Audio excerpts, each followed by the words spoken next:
If we can, because Greg, here is the issue. Let's go back to the midterm elections. You're on the News Channel side. Sure. You've been covering the primary races we had last night. John McCain, sure. The race up in Alaska.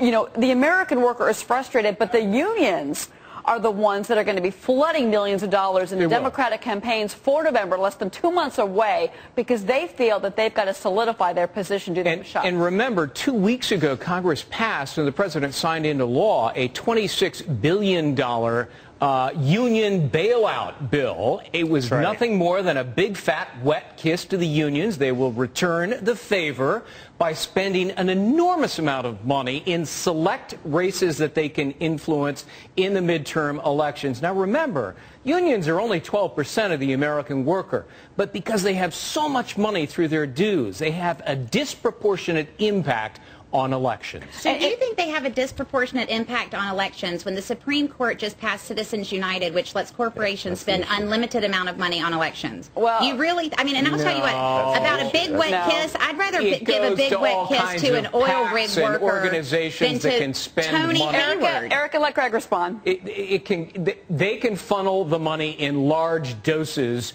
through means that skirt the issue of the legal issues that restrict them. Corporations can spend unlimited amounts of money in elections. Is that or is that not correct? That Absolutely. is correct. That is and right. so do unions. But so And so you think that corporations have more money than unions? Please jump in, sir. I want to take Erica's side on this because, look, where is the money coming? Where is most of the money coming from in these special interest campaigns? I mean, it's just, you're deluding yourself if you think that the unions have actually got some sort of big war chest that's going to be able to outrun what corporate America has. I'm not saying that it's good that unions can sort of try to sort of push their interests or anyway. The problem is we have a money politics driven political system. And so inevitably when you open the floodgates as that Supreme Court decision did, you are going to drive both sides into this fight.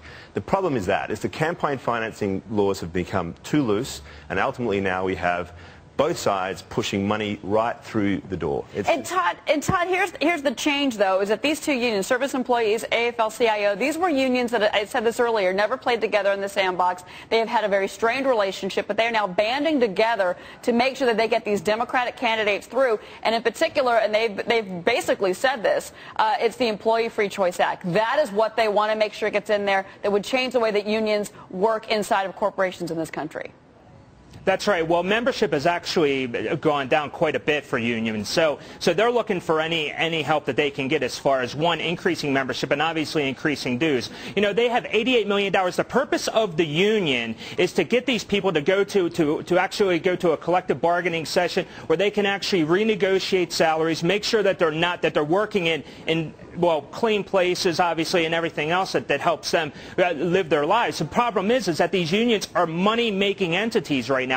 $88 million to go out and influence an election is really going back against the logic and really the mission statement of every union that was actually created in this country. So now you have the small business owner. Hold on, Erica. You have the small business owners cannot take. I mean, if you don't think you cannot pass this legislation, it will kill job growth. It will kill job growth in this country because a small business owner can't, one, afford union wages. Number two, cannot afford going to some type of a settlement in an arbitration to have to worry about collective bargaining and worrying about his labor force going out on strike.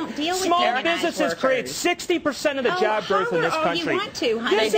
Union workers don't work for small businesses. Open up across the board. Union workers don't work for small businesses. All right, Erica, go ahead. I mean, come on. You threw out the boogeyman of the small business owner. Are you kidding me? None of them are unionized. Union workers work on oil rigs where oil companies blow them up and 11 of them die. And the only reason those families have anything to live on is because those workers worked for a union. I mean, if they had not been, they would have died on that rig, and their widows and children would have been out in the cold if they did not work for a union. Let's not debate exactly what the union is, but I want to go back to my original question with both of you, and that is it right for union dues to be supporting elections come November? Is it right when there may be other issues, rig workers that Erica's bringing up, nurses that are overworked and underpaid? I mean, maybe there are other things that these unions should be spending their money on instead of politics come this November. It's not politics. Absolutely it's agree. who owns You the should not be lawmakers. Todd, listen, you and I do agree on one thing. It is who owns the lawmakers. Is it, I won't go into Lloyd Blankfein again. I'm going to give Tony Hayward a run. Is it Tony Hayward and BP who owns the lawmakers, or is it workers who make $20 an hour? I'd rather have the workers own the lawmakers, to the guy because that's stocking somebody shelves is going over to at own the Walmart. lawmaker.